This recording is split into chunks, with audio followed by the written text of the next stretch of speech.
Hola, muy buen día. Mi nombre es Valeria Tondo Leal y soy del posgrado de ortodoncia y el día de hoy les voy a hablar sobre el tema salud periimplantaria del artículo por el autor Mauricio Araujo y Gan Linde. Entonces vamos a empezar. Primeramente voy con la introducción. Los tejidos periimplantarios son los que se producen alrededor de los implantes dentales osteointegrados.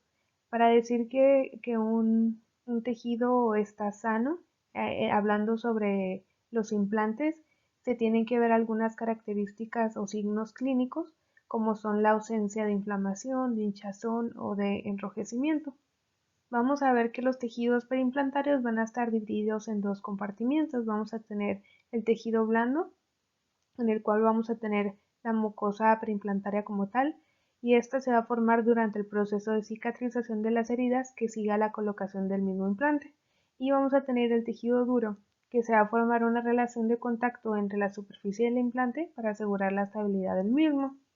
Debido a estas características histológicas y anatómicas que vamos a tener, los tejidos periimplantarios van a realizar dos funciones básicas. Primeramente, la mucosa, que va a proteger el hueso subyacente al implante, y el hueso, que va a sostener el implante como tal. El objetivo de este artículo es definir las características clínicas e histológicas del tejido periimplantario sano y describir la interfase mucosa-implante. Para realizar este artículo se utilizó una búsqueda en Medline y en PubMed para poder recuperar toda la evidencia o artículos que hablen sobre el mismo tema y apoyar a la presente revisión. Primeramente vamos a tener que la mucosa preimplantaria cicatrizada en la cara bucal promedio es aproximadamente de 4 milímetros de alto cuando se mide desde el margen de la mucosa hasta la cresta del hueso preimplantario. Esta mucosa va a contener un núcleo de tejido conectivo compuesto principalmente por las fibras de colágeno y elementos de la matriz en un 85%, vamos a tener fibroblastos en un 3% y unidades vasculares en un 5%. La superficie externa del tejido conectivo es cubierta por un epitelio a menudo que va a ser ortoqueratinizado. Es importante mencionar que vamos a tener pues menos fibras de colágeno, fibroblastos como tal o unidades vasculares en menor cantidad que las que tenemos en un diente natural. La porción de la mucosa preimplantaria que se va a enfrentar al implante o al abutment va a contener dos partes distintas. Vamos a tener una porción coronal, que es esta de aquí, y un segmento apical. La porción coronal va a estar revestida por un delgado epitelio que va a ser similar al epitelio de unión de la encía y al epitelio circular. Y también el segmento apical, que va a estar conformado por tejido conectivo que va a estar en contacto directo con la superficie del implante. Vamos a tener también un plexo vascular, que en el tejido conectivo va a estar inmediatamente en forma lateral a la barrera y al epitelio circular, y va a ser un delicado plexo de estructuras vasculares que va a ser similar al plexo vascular dentogingival normal y va a estar constantemente presente, mientras que en la zona de adhesión del tejido conectivo va a parecer que alberga solamente cantidades limitadas de estructuras vasculares. Como mencioné anteriormente, va a ser limitado, no va a ser igual que la cantidad que tiene un diente natural. También vamos a tener las fibras de colágeno, que también van a estar en menor cantidad, y estas van a estar en una dirección paralela a la superficie del implante. Se van a anclar en el hueso crestal y se van a extender en dirección marginal paralela, como mencioné, a lo que es el implante. Existen varios artículos en el cual se habla sobre las medidas o hallazgos en lo que es la adhesión entre las dos capas que ya mencionamos anteriormente. Estas fueron analizadas por Moon y colaboradores bajo un microscopio de barrido electrónico, en donde se analizó lo que es la zona de adhesión del tejido conectivo, confinado a una zona de 200 nanómetros de ancho del tejido conectivo frente al implante. Como resultado o como hallazgos que se tuvieron de esto, de las dos capas, tuvimos como resultado que la capa interna de aproximadamente 40 nanómetros de ancho albergó grandes cantidades de fibroblastos en un 32% de volumen y que parecen que están en contacto íntimo con la superficie de lo que es el implante. Y una capa exterior que es aproximadamente de 160 nanómetros de ancho, es decir, dominado por fibras de colágeno en un 83%, cantidades más pequeñas de fibroblastos en un 11% y mayores volúmenes de estructuras vasculares en un 3%. Luego tenemos otros estudios de investigación en lo que se hizo el mismo estudio bajo el microscopio electrónico de barrido, pero ya colocando un implante en ya lo que fue un perro, en lo cual se hizo la fase inicial, se colocó el implante y ya lo que se observó fue el tejido conectivo. Primeramente se formó un coágulo y luego ese coágulo se llenó de fibrina, llegaron los neutrófilos y algunos macrófagos y posteriormente las células inflamatorias disminuyeron y la superficie de la herida se llenó de fibroblastos que estaban en contacto íntimo con lo que era el implante. Seguido a eso, ya a la tercera semana, de la segunda a la tercera semana que fue la curación, la densidad de los fibroblastos se redujo, la cantidad de colágeno y de componentes de la matriz aumentó, así como las células epiteliales se extendían desde lo que es el epitelio oral y ya habían comenzado a ocupar los márgenes de la herida con tejido conectivo. Lo que hablando sobre las fibras de colágeno en la misma herida, ya se organizaron enlaces que después de aproximadamente 4 semanas y ya en una semana de 6 a 8 la adhesión de la mucosa ya parecía estar más madura, la zona de la interfaz entre el tejido y el implante ya estaba compuesta por la adhesión combinada tejido conjuntivo y tejido ya epitelial en lo que es la superficie del implante. Como resultado a esto fue que la adhesión de los tejidos blandos no cambió mucho después del primer mes, ya que en el primer mes se da lo que es mayormente la adhesión o la llegada de todas esas células que van a permitir la osteointegración posterior de nuestro implante. Se realizaron mucho más estudios. En este estudio fue también en animales donde se trató de establecer lo que era la dimensión de la mucosa para implantar, que entre todo esto como resultado tenemos que tener aproximadamente 2 milímetros de mucosa para implantar. Entonces esos fueron los resultados de este estudio con animales. Otros estudios también en los que se utilizaron implantes de diferente material que tuvieron como resultados que los pilares de adhesión de oro y de porcelana dental no lograban establecer una adhesión adecuada de los tejidos blandos. Por ejemplo, en la actualidad se utilizan los implantes de titanio que están llenos de fosfato de calcio y que permite una osteointegración buena con el hueso del paciente. Entonces, pues en este estudio se trató de utilizar otro tipo de material, pero no se tuvo tanto éxito. Se realizaron otros estudios humanos en los cuales se buscaba la morfogénesis y la morfología de la mucosa. Tomás y colaboradores presentaron una técnica de biopsia de novo, llamada de novo, en el cual se colocaron implantes en personas. Posteriormente a ello se realizó la biopsia de tejido blando y se analizó dentro de 2, 4, 8 y 12 semanas. Como resultados, en resumen de este estudio, lo que pudieron observar y documentar era que la mucosa preimplantaria tiene aproximadamente 3 a 4 milímetros de alto con un epitelio de aproximadamente 2 milímetros de largo. Esta sería lo que es la dimensión de la mucosa perimplante. La encía y la mucosa perimplantaria y su adhesión o sello son desafiados constantemente por el entorno oral, incluido la exposición constante de los microorganismos en la biopelícula presente en las superficies del diente. Tenemos que la mucosa pues va a estar expuesta a lo que es la biopelícula. En esto vamos a poder tener algunas bacterias como las actinobacterias, la rotia, la neisseria, la fusobacteria, la parpiromonas, que van a estar en constante presencia y que pueden atacar lo que es la mucosa perimplantaria. Como ya comentamos, pues esta mucosa vamos a tener clínicamente normal una respuesta continua del huésped que va a incluir elementos vasculares y celulares. Entre ellos vamos a tener las estructuras vasculares, las células inflamatorias, vamos a tener dentro de ellos los linfocitos T y los linfocitos B, los macrófagos y los leucocitos polimorfonucleares. Hay que tener en cuenta que pues si hay un incremento de profundidad al sondeo de este tejido, está asociado generalmente a una disbiosis o un desequilibrio de la misma microbiota y que hay que tenerlo en cuenta para que no vayamos a tener una futura periimplantitis. Y pues ya entramos a lo que sería el sondaje de los tejidos periimplantarios. En el sondaje, pues durante muchos años se asumió incorrectamente que la punta de la sonda periodontal en una medición de profundidad de sondaje identificaba la base apical del epitelio dentogingival. Sin embargo, investigaciones posteriores documentaron que este no era el caso.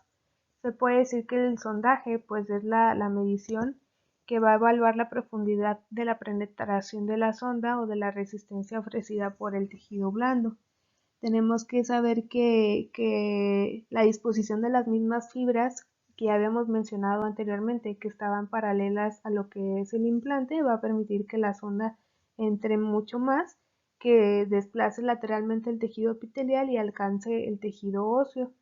Y también saber que la fuerza de la colocación de la sonda no debe exceder lo que son los 0.25 newtons. Entonces, hay que tener en consideración todo eso para poder hacer un correcto sondaje de los tejidos periimplantarios, que puede variar mucho dependiendo de la cantidad de hueso que tengamos y pueden llegar hasta los 5 milímetros al sondeo. Se realizaron también en este artículo tenemos también otros estudios de investigación en los cuales pues se habla de la influencia de la condición de la salud o de la enfermedad de la mucosa periimplantaria, en el cual Long y colaboradores informaron que en sitios con mucosa sana o con mucositis, la punta de la sonda identificó el borde apical del epitelio de barrera con un error aproximadamente de 0.2 milímetros, mientras que en los sitios con periimplantitis el error de medición fue mucho mayor, de 1.5 milímetros. Y Abramson y Soldini también en un estudio posterior afirmaron que la penetración de la misma sonda en los tejidos blandos sanos, en la superficie bucal de los dientes y los implantes en perros era similar a la longitud del epitelio de unión y de la barrera. Se asumió que al sondear la interfase implante y mucosa cortaría el sello del tejido blando y pondría en peligro la integridad de la adhesión. Estos son otros estudios que se comentan ahí en el artículo. Muy bien, ahora vamos a hablar sobre lo que viene siendo el hueso, en lo que entra lo que es el sondeo óseo, que va a también ser una medida que se usa para determinar la altura de la cresta que vamos a tener alrededor de nuestro implante. Sabemos que el proceso de osteointegración se logra entre 6 semanas aproximadamente, entre 6 semanas y 3 meses, y ya va a haber un 60% de contacto del hueso y del implante. Hay que saber también que pues este sondeo va a variar mucho y dependiendo de la cortical que tenemos en condiciones de salud. Aquí también se realizaron varios estudios clínicos en los cuales pues la dimensión de la mucosa preimplantaria y la encía en los sitios de los dientes adyacentes se estudiaron mediante mediciones clínicas realizadas principalmente en sujetos que estaban desdentados y que habían sido tratados con restauraciones de corona única e implantes soportados. Y como resultado de estos estudios, se demostró que la profundidad del sondeo fue mayor en las superficies proximales que en las faciales y bucales, tanto en el lugar del diente como en el del implante, y mayor en el implante que en el del lugar del diente. Esto pues demuestra que el manguito del tejido blando alrededor de los implantes presenta menos resistencia al sondaje que la encía de los dientes adyacentes. Entonces hay que resaltar de igual manera que es muy probable que al sondeo de nuestro implante vaya a ser mucho mayor que el de un diente natural. Ahora entramos a lo que es la mucosa queratinizada. Este es un término utilizado para describir la mucosa masticatoria que está presente en muchos sitios de los implantes, pero no se va a encontrar en todos. Esta se va a extender desde el margen de la mucosa perimplantaria hasta la mucosa de revestimiento móvil. Va a estar compuesta por una lámina propia, que va a estar también compuesta por tejido conectivo fibroso, que vamos a tener ahí lo que son los fibroblastos y cantidades iguales de colágeno tipo 1 y colágeno tipo 3, y que va a estar cubierta por un epitelio escamoso ortoqueratinizado.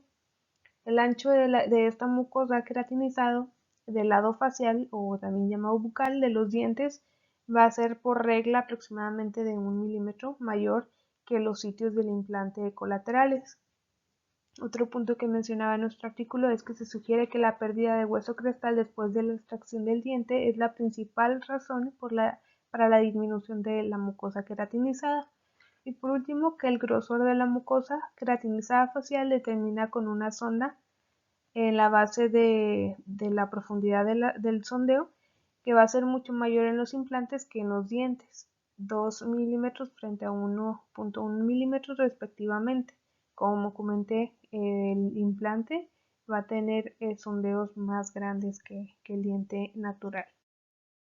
Vamos a hablar sobre el tejido óseo que se va a encontrar alrededor del implante. En este también se realizó un estudio clínico en el cual participaron sujetos que estaban parcialmente dentulos.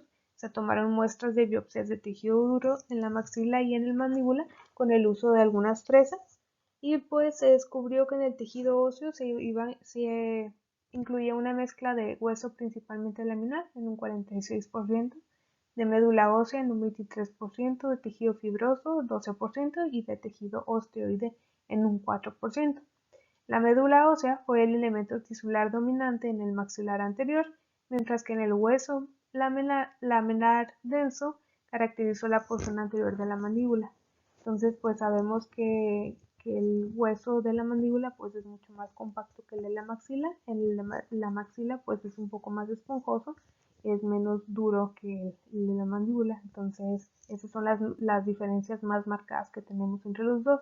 Como resultados, en este estudio se tuvo que el casquete cortical estaba compuesto consistentemente por hueso laminar y que era más ancho en la mandíbula que en la maxila, 1.8 milímetros frente a 0.8 milímetros respectivamente, y sustancialmente más estrecho en el maxilar anterior que en la mandíbula anterior. Como comenté anteriormente, esas son las diferencias más grandes que tenemos entre el hueso o el tipo de hueso de la mandíbula y del maxilar. Vamos a tener como segundo punto del tejido óseo, vamos a tener la osteointegración. El término de osteointegración fue acuñado por Brånemark y sus colaboradores y fue escrito como el contacto hueso-implante en el nivel microscópico óptico. Y ya mencioné que este se va a dar más o menos de 6 semanas a 3 meses. Y más tarde, Albrechtson y Zenerby definieron la osteointegración como una conexión directa funcional y estructural entre el hueso vivo y la superficie de un implante portador de carga. También se realizaron algunos estudios de animales y ya estudios preclínicos adicionales en donde se observaba lo que es la osteointegración entre intervalos, por ejemplo aquí en el de los animales, de 6 a 12 semanas, en el cual el tejido óseo reemplazó con el hueso laminar y estableció el contacto de la médula ósea con el implante. Al final del experimento, aproximadamente el 60% de la superficie del implante moderadamente rugosa estaba ocupado con hueso mineralizado y contacto con el hueso marginal. Entonces, pues lo que evaluaban en estos estudios pues es el tiempo en el que se daba la osteointegración. De igual manera, aquí en este estudio ya preclínico, como resultado fue que la cicatrización se dio de 6 semanas a 3 meses, nuevamente como comenté. Vamos a tener también el cambio en el nivel del hueso crestal. Después de la instalación y ya de la carga del implante, o sea, ya cuando colocamos la corona y que el paciente ya empieza a poner carga sobre él, se modela el hueso y durante este proceso se va a perder algo de altura del hueso o de la cresta. Entonces vamos a también saber que después de este periodo inicial aproximadamente el 75% de los implantes no experimentan pérdida ósea adicional, pero sí se va a producir la osteointegración. En la mayoría de los sitios de los implantes que presentan una pérdida ósea crestal mayor a 1 milímetro parecen estar asociados con lo que es la inflamación de los tejidos blandos, aunque algunos sitios pueden tener una mucosa preimplantaria que está aparentemente sana. No se dan todos los casos. Y ya por último, pues vamos a tener diferencias principales entre lo que es la salud periimplantar y los tejidos periodontales. Pues primeramente, pues el diente y el implante son dos cosas diferentes. Se pretende que tenga la misma función, pero vamos a tener pues diferencias, principalmente en el diente, los haces de las fibras dentoalveolares y dentogingivales van a conectar los tejidos blandos con el diente en el cemento radicular, mientras que estos haces de fibras no son evidentes en los tejidos perimplantarios. El dispositivo del implante pues va a carecer de estas estructuras características del diente como lo que es cemento radicular, ligamento periodontal y el haz del hueso. Entonces pues esa es la diferencia principal entre ambos. Las fibras no van a ser iguales y la distribución de las mismas también va a cambiar. El margen de la encía sigue el contorno de la unión cemento-esmalte. Y en el implante, en el sitio del implante correspondiente, el margen mucoso sigue el contorno del hueso crestal. Y cuando hay de implantes múltiples, o se relaciona con el tejido conectivo de adhesión en dientes adyacentes, cuando hay implantes unitarios. Vamos a tener también que el diente es móvil dentro del alveolo y el implante pues está rígidamente anclado o ya bien anquilosado a lo que es el hueso o huésped circundante. Y como conclusiones de este artículo vamos a tener que pues la mucosa preimplantaria sana está compuesta por un núcleo de tejido conectivo cubierto por un epitelio queratinizado o no queratinizado. La mayor parte de la parte intraósea del implante está en contacto con hueso mineralizado, mientras que la parte restante se enfrenta a la médula ósea, estructuras vasculares o tejido fibroso. Y por último, que las características de los tejidos preimplantarios en salud están debidamente identificadas en la literatura, según las definiciones disponibles de mucositis perimplantaria y perimplantitis. La ausencia de signos de inflamación clínica es necesaria para concluir que un sitio tiene salud preimplantaria. Y ya pues para poder hacer esto un poquito más bien dar un poquito más información sobre cuáles son los signos. Un diagnóstico de salud perimplantaria requiere primeramente a la inspección visual que se demuestre la ausencia de signos de inflamación en el periimplante, que sea rosado en lugar de rojo, que no haya aumento de volumen en lugar de tejidos inflamados, que sea firme en lugar de una consistencia blanda del tejido, que haya ausencia de sangrado del sondaje y que las profundidades del sondaje pueden pues diferir dependiendo del tejido blando o en la ubicación del implante. Puede haber un aumento de la profundidad del sondaje a lo largo del tiempo y pues esto va a entrar en conflicto con lo que es la salud perimplantaria.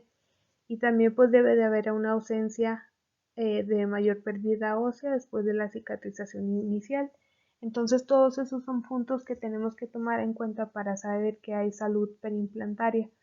Y pues ya también como comentario que estaba en este artículo es que los autores informaron que no existen conflictos de intereses relacionados con esta revisión.